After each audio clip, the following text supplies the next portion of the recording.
Good morning. After many days, we'll start some coursework related to the field trip, field work. Today, we'll start with the unit 1 and the sub part, that is your identification of research problem and formulation of research design. So we'll start with this today.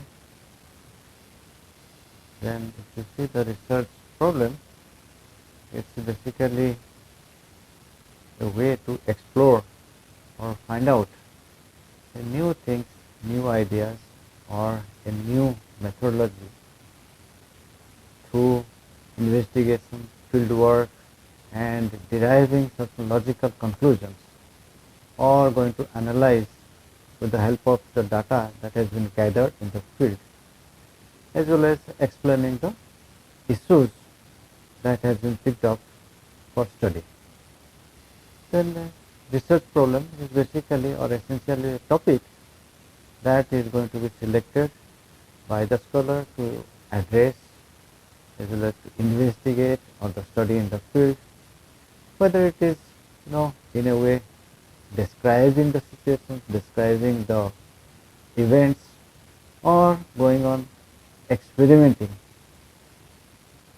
either in the lab or going to the field lab. Then if you see the research problem, then it is typically a topic, as you said, to understand the phenomenon or the challenges that is faced by the scholar while interacting in their native area or in association with certain people, or in their communities or anywhere. That means in a way there is a perceived problem which the scholar is interested in solving it. Then if you see the components of research, then firstly defining a research problem, understanding it, it's a problem. That means you must be able to perceive that, must be able to feel that there is some problem exists, that means needs a solution. Then go for the research design, that's the flow, how you sequentially pass or go through. Then sampling design, which we will discuss later, measurement and scaling, data collection, data analysis, validation, and result analysis. This is basically components of research, and today we will discuss about defining a research problem and the research design.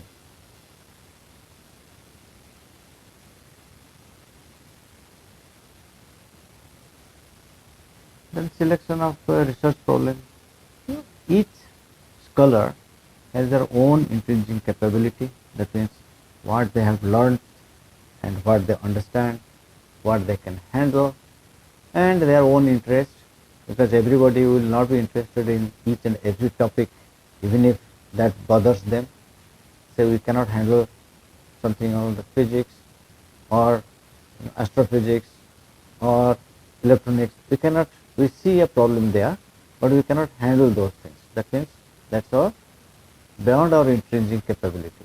Then what interests us? Then the competence, that means the knowledge we have gathered so far, and our interest obviously. When in the same field, there are maybe many ways you are interested, but you have to find out which actually the interest that can be resolved or can be achieved by certain research. First one is the personal inclination.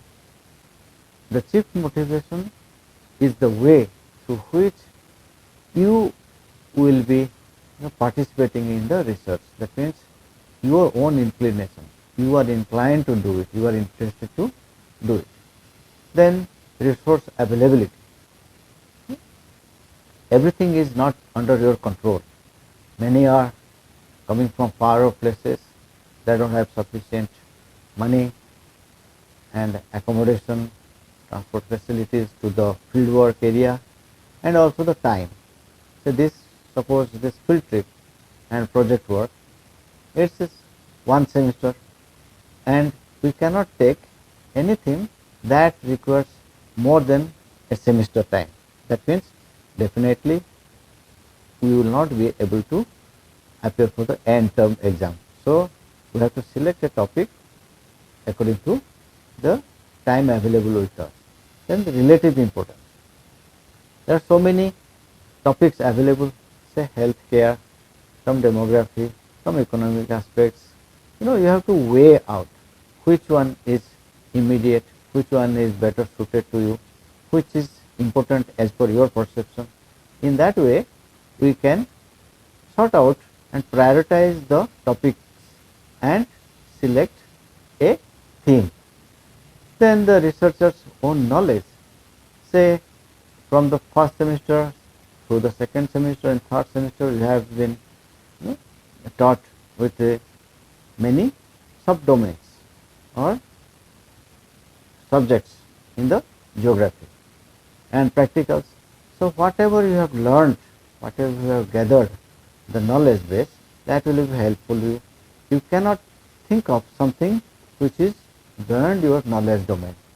What will happen in that case? It will take a lot of time to absorb those knowledge, get this knowledge and work. Then practicality. Everywhere there are issues, many cannot be solved, practically impossible, may take time, may take more energy, more money, or it becomes useless afterwards. So that is why that should be practically possible, and it must be the main motivation behind selecting the research problem. Then timelines of the problem. As time taken in deriving solutions varies, it is necessary to evaluate the probable time. Okay, as we said, something requires 6 months time, then that will be a semester project. If it takes 1.5 years or 2 years time, that means that is appropriate for the MPhil. Some research problems takes 3 years, 4 years, then definitely those problems will be taken up by the PhD scholar. Then data availability. As you know, data, there can be primary data, secondary data. You had all gone to the field visit, that is Sikkim, and you have collected data. That's your primary data. As I said, you have to go to the library or the statistics office, or you can search through NEDFI. For in case of Northeast, that is NEDFI database, or even the state government portal, where they provide database for the different line departments or different themes as carried out by the government. So in that way, data should be available, else it won't be possible to handle or solve any research problem. Then urgency. There are many problems you will encounter, many new things you will see, but which is immediate. Some things can wait. Okay, say impact of a new syllabus. That means you cannot go immediately, because you have to wait for at least 2 years to find out the efficacy of the new syllabus. That means after the completion of the syllabus. So there is no urgency in it. Say now, for example, we have a COVID situation, COVID-19, then that sort of research is given top priority, because that is urgent. Then the feasibility, the researcher qualification, training, experience should match the problem. Say we are acquainted with statistics. There are different levels of statistics. We cannot go to higher level of statistics when we don't know. Then suppose somebody is going for the physical part, say sediment, then here we don't have the appropriate equipments to measure the sediment load or go for chemical analysis. Obviously we can collect the sample and go somewhere else, but those are not feasible at this current stage. Then the area and culture, those are working on the cultural realm or say cultural geography domain subjects, they should be acquainted with that and must know about the area, the people well. Then we can have the types of research. We know as a research there are basic or fundamental research, applied research, action research. Then we have qualitative research method and the quantitative research method. There are two different ways in that way, or essentially it is the basic or fundamental research, applied research and action research. So, in the fundamental research what we go for? It is the basic things, fundamental. So, you are looking for establishing something which is very fundamental. It helps in developing theories by discovering broad generalizations, theories and principles. Say Davis, it's a theory. So, what it is the research there? The piecemeal wise work carried out throughout the globe has been utilized to create a mosaic and get a fundamental result, that is your geographic cycle. Then in the fundamental research, it is not concerned much day-to-day phenomena. Rather, is in the timeline you have wide timeline, say climate, weather phenomenon. That's not fundamental now for us. For climate change, greenhouse effect, and then ozone depletion, those are long term. So then we can have some fundamental research there. It doesn't generate finding for immediate application or the practical. Say it is not a case study. It's a very generalized work. Say flood patterns in Brahmaputra. Then whole of Brahmaputra area is taken and it is analyzed, and then a fundamental ruling, or you can say conclusion encompassing the whole area is derived.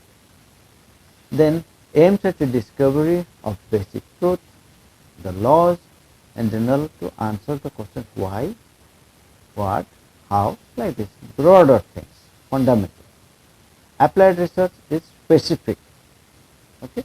So, it is what research is defined as a research, applied research is defined as a research which is used to answer specific questions, solve a specific pragmatic problem related to get better understanding. That means a case study, a piecemeal wise study, a local area study, a local community study, those that means you have the background knowledge, you are going to apply it and test it. Applied research focuses on developing knowledge that is directly useful to practitioners. Say you can prescribe some guidelines, you can find out certain characteristics of that particular area or community practices, like that, then that is applied. Say you have like applied geomorphology. So geomorphological knowledge is applied to find out newer things. It aims to finding solution for immediate problems facing society and organization. That means its application part. Likewise, research which studies the relationship and applicability of theories and principles to a solution of the problem. So likewise, the applied research is carried out and is aimed at. Then the action research, basically involvement is there to modify the activities. And the action research can be described as a family of research methodologies which pursue action. That's a, or a change in the understanding. Say, sometimes people go and stay in the community, some places, then understand, then intervene, then try to change it according to their own research design. So it is typically designed and conducted by the practitioners, the research scholars or the researcher who analyze the data to improve their own practice. Say in music, new things are created out of the same tal, notations, new improvising the things. Say even driving, say in Olympics, what is going on? they are trying to improve by innovations. So earlier it was say 10 seconds for 100-meter swimming in a race, now it is 8.8. So likewise it's a new mechanisms, new ways are being devised. Those are all action research. Then when it comes to the areas of research in geography, we have physical geography, human geography basically. Then we in the physical geography we have geomorphology, climatology, oceanography, biogeography, hydrology, meteorology, pedology, that is soil geography. Likewise, so many branches or sub-themes. Then you have human geography. In that you have social geography. Social geography is cultural, gender, medical. Then urban, political, population geography, demography, settlement, rural urban planning, economic geography, geography of resource, agricultural geography, what not. There are so many sub-themes in geography, and in our university we have how many papers? That means 4 multiplied by 4, that is about 16 papers. That means 16 sub-themes in geography we study, and obviously it is correlated with the practical. So these are the broader themes. Then you have another way of classifying or understanding and looking for the research, that is your natural resource. Okay, land, water, climate. Then you have demography, population, literacy, educational level, occupation, employment, socio-economic aspects. Then agricultural economy, agroeconomy. Then you have industry, development activities, infrastructure, and many other things, miscellaneous and other things are available for doing research in geography. It's very broad. Then what geographers can do? Geographers have theoretical knowledge, practical knowledge, as well as the field related knowledge. Within that, when all these things are combined, they have definitely an extraordinary capabilities to handle many things. They can handle analytical methods, procedures, interpret the data, and as the result they ask questions, find answers to societal problems, which you have already done through your fieldwork. You have interacted with many people. Not only you have asked the questions which has been which are there in the questionnaire, you have also interacted with many people in many other ways. So that is why it is important, and geographers can handle such things. They can make decisions about issue of development concerns. So many a times we see our old passed out students. They come with queries that they are facing some problem in their area. They want to work. Some pick up PhD work, and some go for the social work through NGOs. They can also make people aware socially and environmentally. They can make concise report, which we will now make. Then if you look into the research design, it's basically a plan and the structure and the strategy of investigation. That means you have whatever you have conceived so as to obtain answers to research questions, whatever you are going to do. Research design, if you say exploratory research or conclusive research, you have qualitative ways, methods, and the quantitative method. In both the ways, what you do basically, you try to find out certain causal relationship, cause and effect. If these are the causes, then what are the effects? Or you are observing certain effects, then what are the factors that are causing it? That means the variables which are causing it. So then in the descriptive research, you try to describe infer. Say you interact with people, you don't collect data in terms of number, rather you collect their opinion. In that way, you collect or you compile their opinions and find out what is the reason behind it, and you describe that. So that is descriptive research. In both the cases, what you do, you go for the data collection, whether it is number or opinion, that is data, then you analyze it, then you go for the hypothesis testing, or you generalize it. In the descriptive, what you do, you generalize. In the quantitative, what you do, you go for hypothesis testing. Then at the end, you get the result. Then why you need research design? You cannot go, or you cannot approach anything in a haphazard manner. So research design is needed because it facilitates easy and systematic research operations. So if it is systematic, then you will not miss something. So if you are writing, say you are given 20 numbers, and if you arrange them in terms of ascending or descending order, then it is easier for you to pick up, because it has been arranged in a systematic way. Then likewise, we have to design the research in a systematic way. It makes the research as efficient as possible by giving maximum information with minimal expenditure, because what is in economics, they called operations research, they optimize the things. So when you are spending time, money and effort, you will try to get the best out of it. That is why it is incorporated in the research design. There is a need of a proper research design or plan prior to data collection.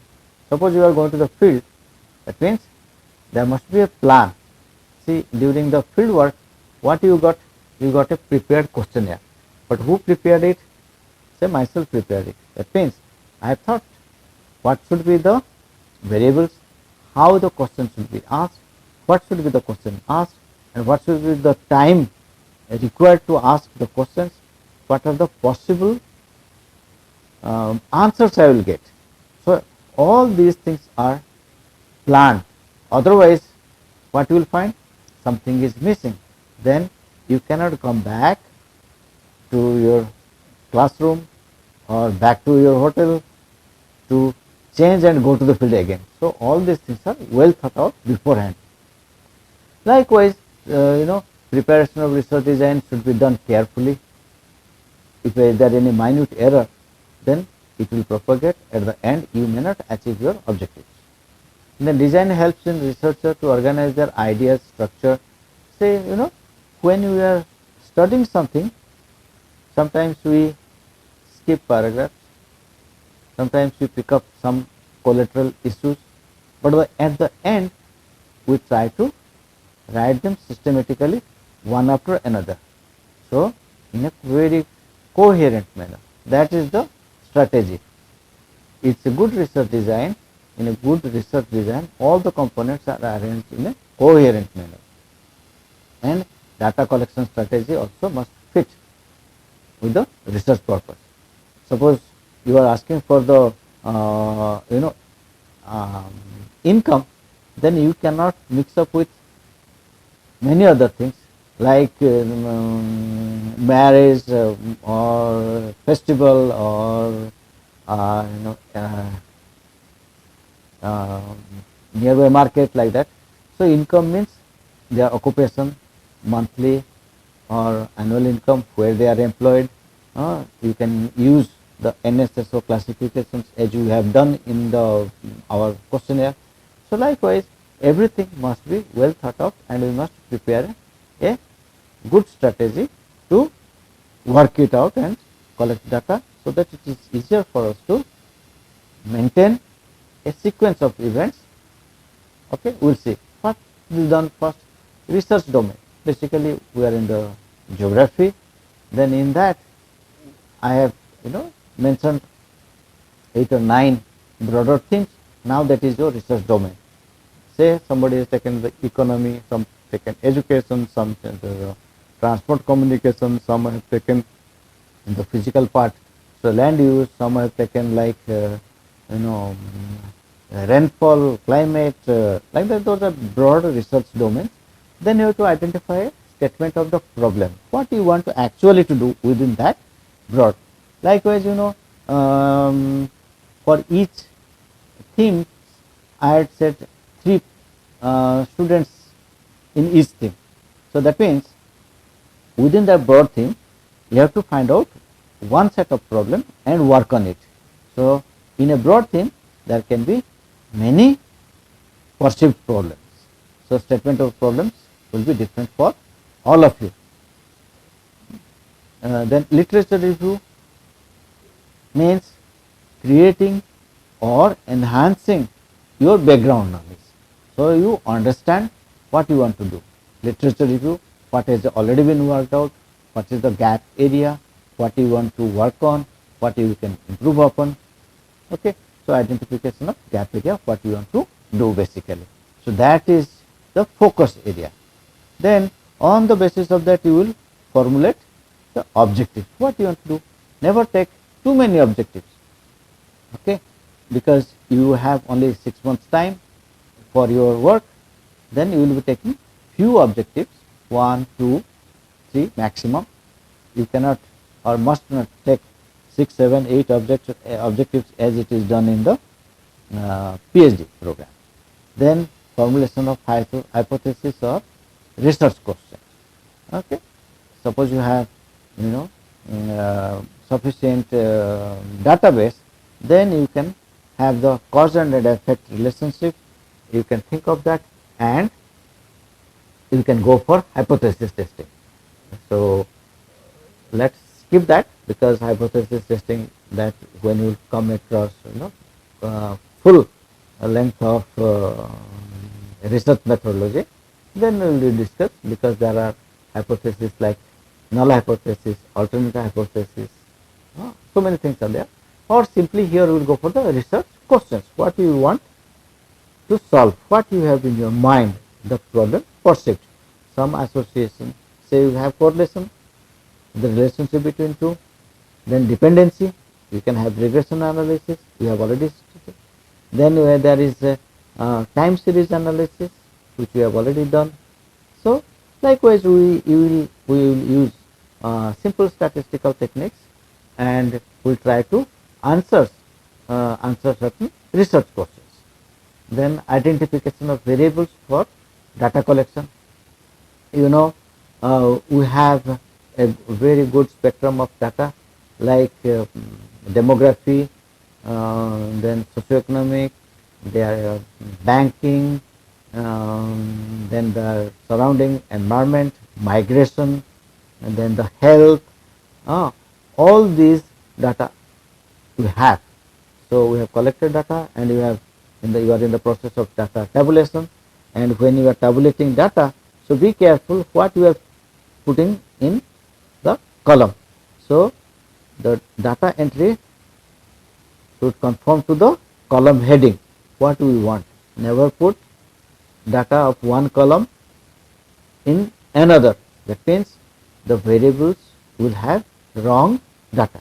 So that will become a problem. Then we will have the data analysis, as you said, simple descriptive data analysis like mean, median, mode. Okay, then you have like a range, standard deviations, the variance, standard deviation. Likewise, we will work it out. Then you will know step by step how to analyze the data. Then at the end, once you have analyzed, you will get some result, and on the basis of that, we will derive the concluding statements, what we feel, what we can substantiate on the basis of available data and the result we have in our hand. So with this, I think you understand what is a research problem and how to design a research, and which we have already covered to a great extent. Okay, thank you, and see you in your next chapter.